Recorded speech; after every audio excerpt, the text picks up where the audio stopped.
আসসালামু আলাইকুম। আপনারা যারা প্রাথমিক পর্যায়ে ছাদে বাগান করতে চান তাদের জন্য আজকের এই ভিডিওটি।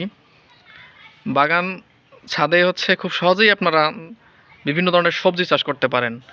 এর মধ্যে আপনারা বস্তায় বা প্লাস্টিকের টব, ড্রাম, জিও ব্যাগ কিংবা খুব কম খরচে বা খরচ হয় না বললেই চলে, সেটা হচ্ছে আমাদের প্লাস্টিকের বোতল, 5 লিটারের প্লাস্টিকের বোতলে আপনারা সবজি চাষ করতে পারেন।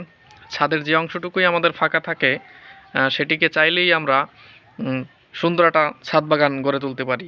তো প্রাথমিকভাবে আপনারা যারা শুরু করবেন তারা 12 ইঞ্চি বা 10 ইঞ্চি টব কিংবা প্লাস্টিকের বোতল কিংবা বস্তা দিয়ে শুরু করতে পারেন। এবং ছোট ছোট এইসব পাত্রে যেগুলো চাষ করতে পারেন তার মধ্যে বিভিন্ন ধরনের সবজি।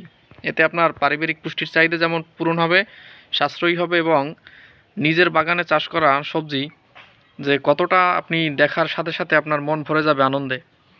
তো এর মধ্যে কিছু কিছু সবজি আপনার মূলা। আপনারা চাইলে প্লাস্টিকের টবে মূলা চাষ করতে পারেন। তারপরে চাষ করতে পারেন ঢেঁড়স। তারপরে বিভিন্ন ধরনের মরিচ মরিচ চাষ করতে পারেন। তারপরে আপনারা বেগুন চাষ করতে পারেন, বেগুন, ফুলকপি। তারপরে আপনারা টমেটো চাষ করতে পারেন।